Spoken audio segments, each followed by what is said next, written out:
This is Journey to Chinese Fluency podcast, episode number 6. Embarrassing moment, culture insights, proven methods to achieve Chinese fluency. Skip that learning curve with the Journey to Chinese Fluency podcast. Now, your host, Victor Yang. Hello everyone, Victor Yang here and welcome to Journey to Chinese Fluency. Today I am joined by Klaudia Klonowska. Hi Klaudia. Hello. Welcome to the show and thanks for joining us today. Thank you. Klaudia, are you ready to share with us your journey to Chinese fluency? Yes, I'm ready. Awesome. So let's do this. So first, Klaudia, let our audience know a bit about you. Tell us where you are from and where are you living now? All right. My name is Klaudia, as you mentioned, and I'm originally from Poland. I am currently an undergraduate student at the Amsterdam University College. And so now I currently live in the Netherlands. Netherlands, right. So what's your native language? My first native language is Polish. Right. And what other languages do you speak? Well, obviously English became my second language. I also learned Spanish and I'm still working on improving that language. I have also had a short but a very nice story with French and I'm still trying to improve. Right now I'm about B1. And after Chinese, my interest in other languages, other Asian languages, sparked me to take classes in Korean. So that's also what I'm working on right now. Wow, that's a lot of languages. So you speak English, French, Spanish, Mandarin Chinese. Is it Polish? Polish, yes. Polish and Korean? Yeah. A little bit? A little bit, yeah. All right, cool. So you definitely manage a lot of languages. So how long have you been studying Chinese for? I've studied Chinese for 7 years now. Wow, that's a long time. So when did you start? Is it in high school or primary school? That's right. I entered middle school and that's when my story with Chinese started. I was only about 13 years old, turning 14 that year. Right, cool. So why don't you share with us, why did you learn Chinese? I have to be honest that it wasn't my decision. It was my parents, but they didn't want me to learn Chinese. But my brother is younger than me. And they thought at the time that it would be easy for a young kid who my brother at the time was only 9-10 years old to pick up Chinese. And that's how the story started. We had a teacher come to our house and he was trying to make my brother interested in the language. But as a side effect, since I was in the house all the time at the same time, I became interested in the language and started writing the characters and just passionately looking forward next classes when the classes were not even intended for me. But that's how I became interested. And then at some point it became my thing. It became such a big hobby that I decided to put more effort into it and take classes. Wow, that's very interesting. So did you get to learn the lessons that your brother was learning or did you go to his classes? Yeah, my brother as a little boy, he didn't have classes that you would imagine with adults. It was more of singing songs and trying to get the characters to look more like symbols and acquire meaning rather than proper classes. And I also didn't miss that much because I was always around. So I guess I was kind of joining the classes more and more as we were going along. That's awesome. So your brother doesn't speak Chinese now, does he? No, he gave up. Yeah, once I took over the classes, I think my brother got a little bit intimidated. So, well, that's interesting. So you have to share with us what's been your biggest motivation in learning Chinese. So your brother dropped out, but you continue learning, even though it wasn't even intended for you. So what have been pushing you forward to learn Chinese?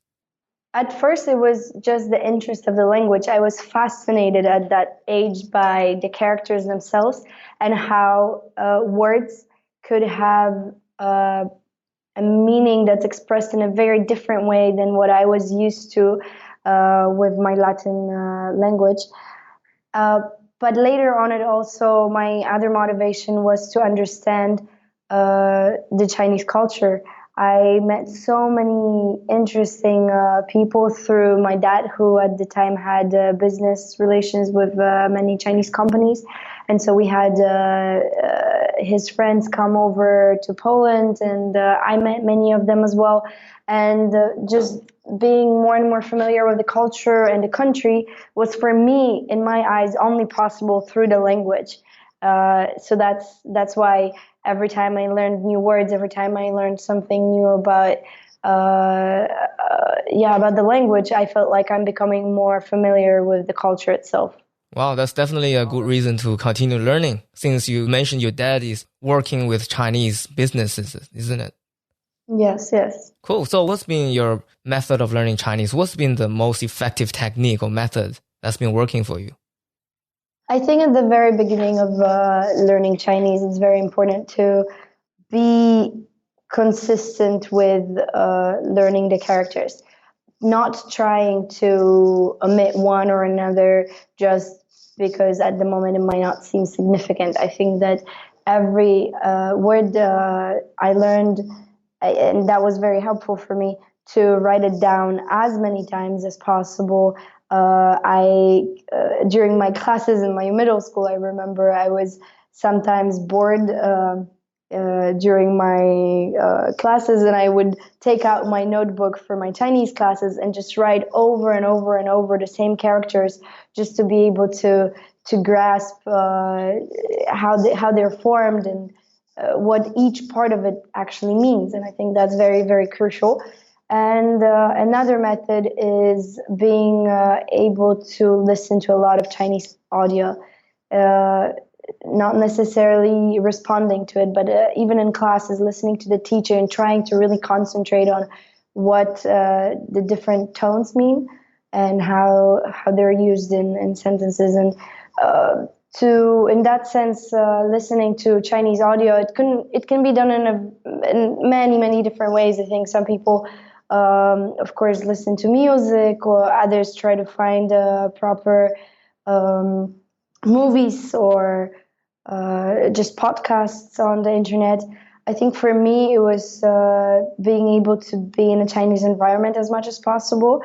So again, using the opportunity of meeting Chinese people that lived in Poland, or my teachers, and trying to be around them as much as possible and just listen to their conversations. So for characters, just writing down as many times you can and not to omit any characters, because you may eventually use it in the end. And also in terms of learning how to speak or how to listen, you listen to a lot of audios. That's correct. Yeah. So once you reach a more of an intermediate stage, is there any other technique you've been using to develop your Chinese further? Yes, at the intermediate stage, I think that's when speaking kind of becomes an issue. So you already have enough vocabulary to express yourself. You already have enough grammar to be able to form sentences quickly, but your tonality might not yet be at the right stage. And that was the case for me, that it took me a while to reach the stage where what I was saying was understandable by the Chinese people. So at that stage, I concentrated more on writing. I try to, in my classes, my teacher always gave us a lot of assignments to just quickly write how your day was, or just little essays to write. And I think that's what improved my vocabulary further. And yes, of course, at that stage, it was also important to once in a while try speaking, but don't give up on the audio, definitely. Maybe this is the stage to start watching videos and movies that maybe previously I would not be able to understand. And that's what I did, definitely. Cool. So what have been your biggest challenge in learning Chinese throughout your learning process? What did you find the hardest? I think for me, the hardest was to remember the phrases. There's many four-character Yeah. words that the Chinese people use that express a certain. Um, Sometimes it's even like a full situation that's expressed in those forced characters. And even though I found them very helpful when I listened to people use them, I think I struggled the most in remembering them and being able to apply them to my own language and my expressions. And I know that myself, I still have to work on it. Yeah. Yeah. So how was your strategy to overcome it? Well, since Chinese language is such a logical language, all of these four-character words have some kind of a story behind them. Learning the stories is definitely helpful in remembering the words themselves, but I try to use them a lot in my writing, since this is the only way for me to really remember, because those phrases happen to be very rarely used in spoken language, or even when they are, they're they amazingly fit in a situation, and that's why they're so rare. But it's still good to know them. So for me, usually I remember words better if I use them more often. But since in spoken language it's not really that possible, then I try to use them in my written pieces.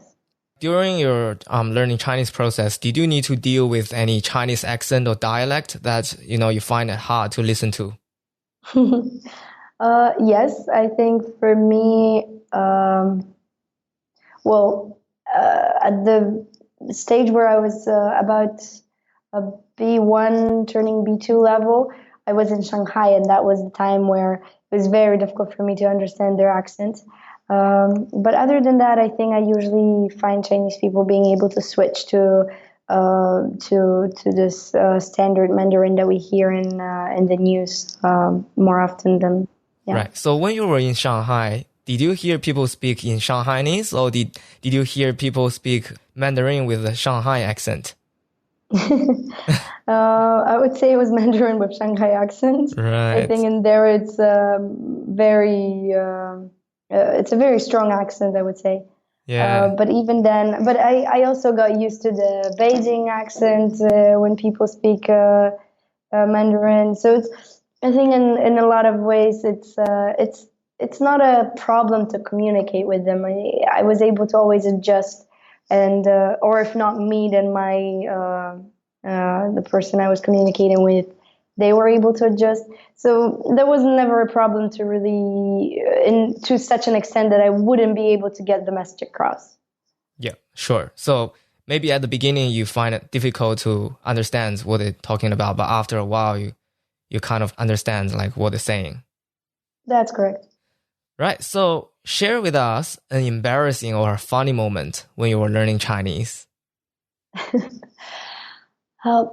One of the things I learned from my dad's friends when they came over and kind of even motivated me more to learn Chinese was that they told me, when someone tells you that you speak Chinese well, they say, "Oh, 你的中文很好,很好."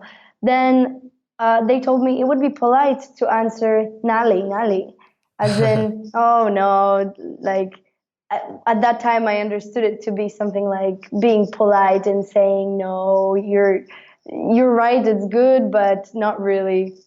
And I think with this, at the beginning, I completely misunderstood what they meant with it. I thought that I'm not acknowledging that my Chinese is good. I thought I am saying that it's not good, and just kind of nicely saying, no, you're over exaggerating. And I used it in so many different ways throughout my career of learning Chinese, and definitely when I was already in China. And only very recently I found out how it's spelled, how it's written down, and that's when I found out, oh, that's what it means, and like I properly understood the word. So in that way, I think that was one of the most embarrassing moments, to find out such a simple phrase and find out its meaning only after such a long time of using it. Ah, I see. So initially you thought 哪里哪里 is a polite way to say no, to show people your modesty. But then you realize it's actually not a very humble way to say no, isn't it? That's correct.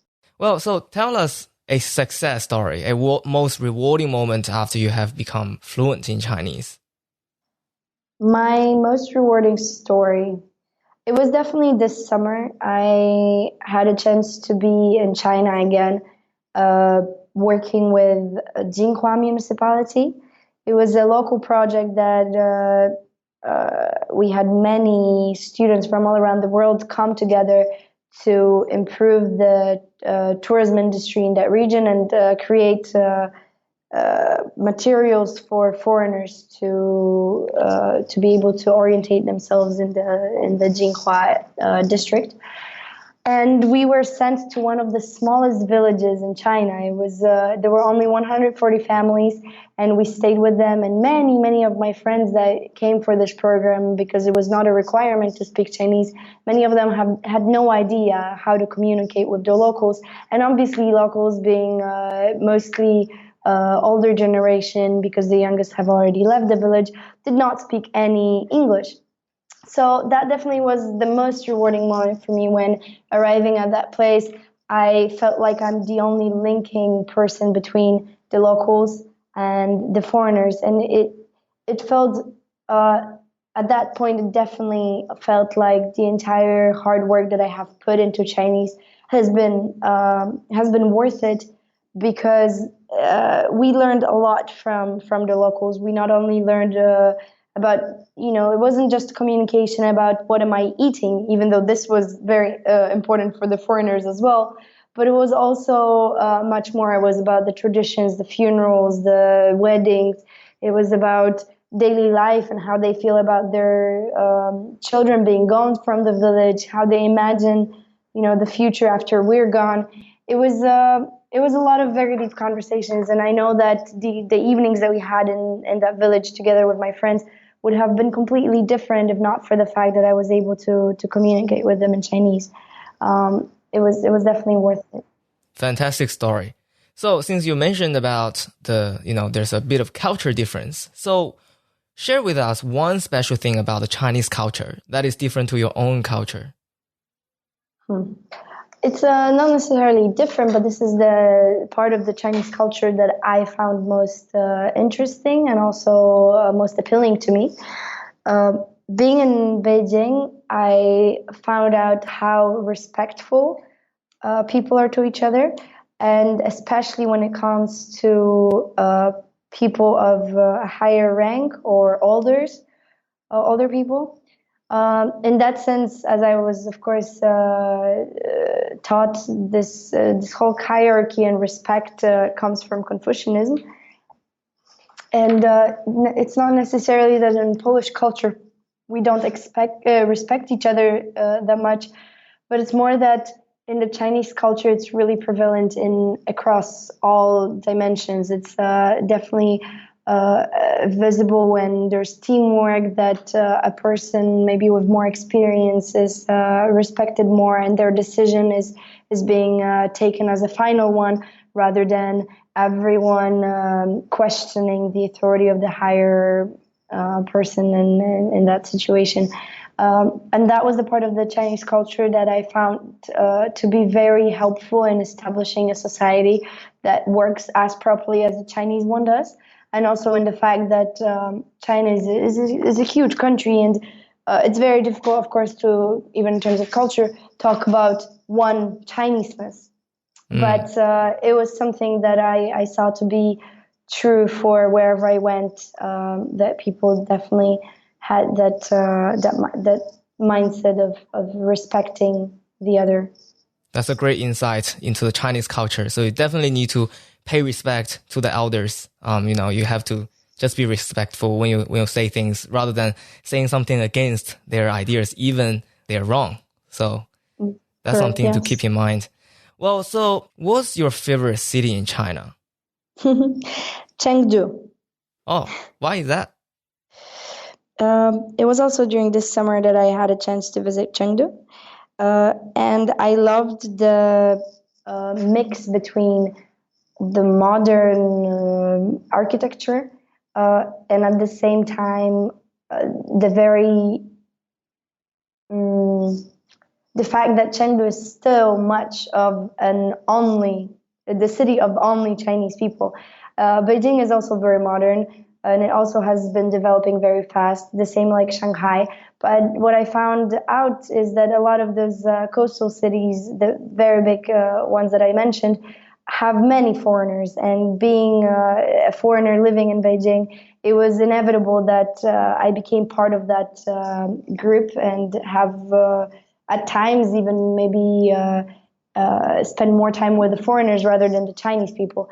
But being in Chengdu, I had a feeling that the amount of foreigners that live there still is very, very small. And in that sense, all of the groups had much more Chinese people in them than anywhere else. But I mean, that was one part. But Chengdu on its own is a very beautiful city, and at any time I would love to go back and visit. And food there is also amazing. I don't mind the spiciness. Yep. Well, then you can take that spicy level. So you're pretty good. Yeah. How would you compare your life before you've learned Chinese and your life after you have learned Chinese? It's a very deep question, but it definitely changed my life in a very profound way. I do believe that I don't think that I am any better knowing Chinese than anyone else, but that's a lot of the times the type of response that I get from my friends.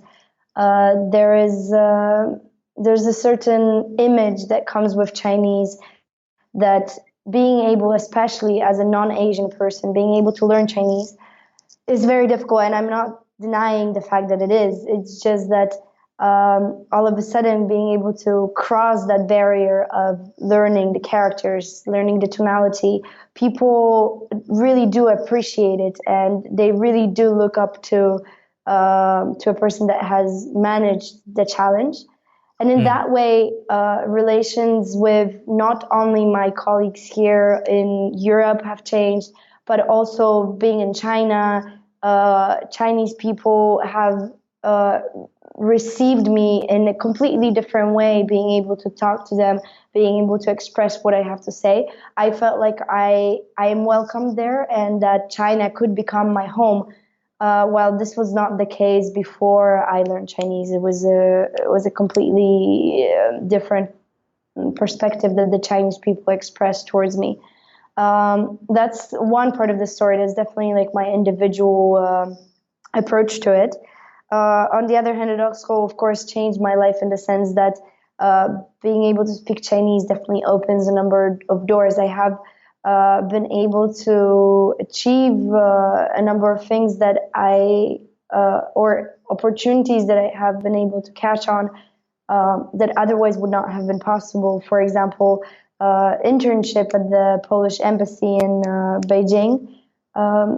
Definitely, it was arranged in such a way that when my Polish colleagues and when I was still living in Warsaw heard about me being able to speak Chinese, they recommended me to the embassy there, and that's how I gained the internship. Not because I applied, but because I spoke Chinese. Wow! So what are you doing with your Chinese now? At the moment, I'm actually concentrating on my Spanish. I will be able to revisit my Chinese in about a year. When I'm planning to go back, maybe I'm considering to take my master program in China. So basically, you're still studying and you travel to China very often. That's correct. Yes, I'm just trying to keep up with it, and still, I feel like learning Chinese is a never-ending story. It's not. I think it's true for any language, but most so for the Chinese, because no one, as Chinese people told me, is able to know all Chinese characters, and there's probably not even a Chinese person that's able to know all the phrases and particularities about the language. And in that sense, I always perceive my story with Chinese as a never-ending story. It's definitely for me a process, and I'm really happy to have chosen a language like this that I'm able to explore throughout my life and be able to. I enjoy myself learning the language, so this is why. Great. That's definitely a fantastic life-changing experience for you. So in terms of learning Chinese, is there a tool, an app, or a website that you cannot live without in learning Chinese? That'd be Pleco. Pleco. Yeah. Yes, I'm sure. A lot of people mention that. Pleco. It's the application that I definitely would not be able to live without now. Cool. So if you were to recommend to our listeners only one book in learning Chinese or the Chinese culture, what would that be? Have you heard about the detective Conan? Yes. It's actually a story that originates from Japan. Yes. But the stories of Conan detective have been turned into comics, and that's what I would recommend our listeners to read in order to learn Chinese better. Well, why is that? Is it because it's interesting for you and it's fun? Yes, it's just been one of those stories that when I was learning, I found very interesting and not childish too much, but rather inspiring in a way, but well written enough to be able to pick up the words and to continue reading on. Yes, that's very interesting because for me, I learned my English. I learned a lot of my vocabulary through Harry Potter. Oh. Yeah, I was learning a lot from Harry Potter. Anyway, so teach our audience your favorite Chinese quote, a phrase or an expression. My favorite one, and that's probably because I'm a woman, is 倾国倾城. Have you heard about it? Yes, 倾国倾城.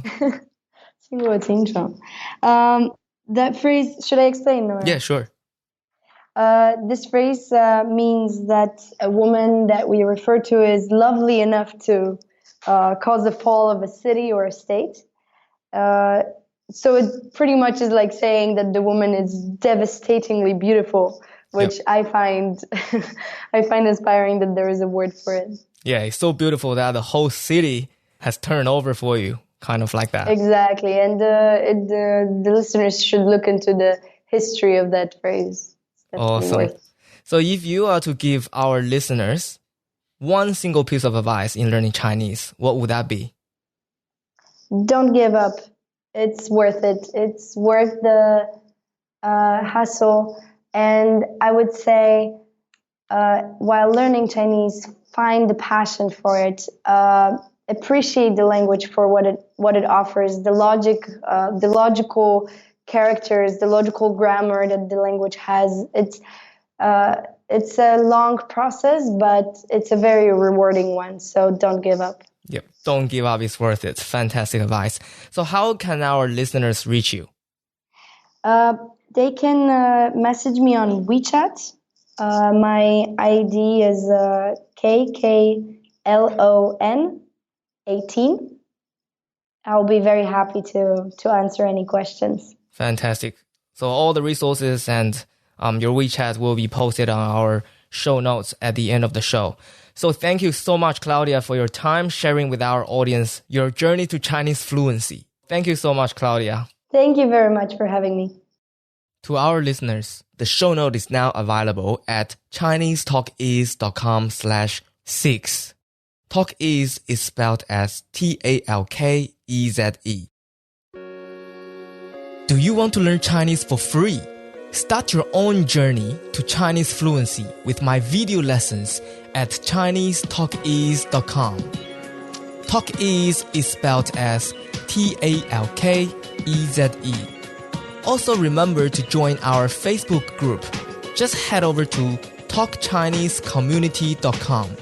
If you have enjoyed the show, please leave us a review on iTunes. Each month, I will choose one reviewer and give out a 1-year subscription to all my premium video lessons for free. That's it for now. I'll see you in the next episode.